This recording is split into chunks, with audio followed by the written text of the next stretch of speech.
Шоу-бизнес әлемінде жылдам ақпараттар естуді жалғастырамыз. Барша қазақ елі көрсін білсін, хабардар болсын. Ассалаумағалейкум, армағазақ арнамызға қош келдіңіздер.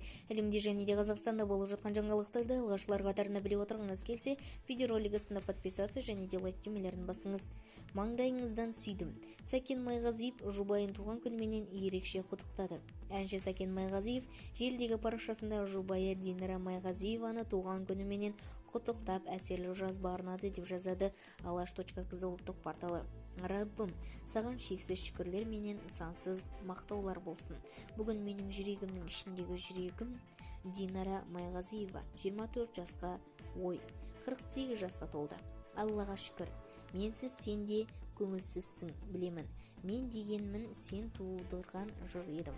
Сен аман бол, аман бол, жүрегімнің ішіндегі жүрегім. Салиқалы, саналы, иманды, білімді ұрпақтарымызды, жақсылықтарын ғана көруді.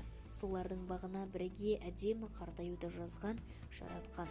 Екі дүниенің жақсылығын берсін. Маңдайыңыздан сүйдім деп жазды Сәкен Майғазиев. Бізді тамашалауды жалғастырыңыздар және де бір ғана лайк түймесін басып сау саламатта болыңыздар.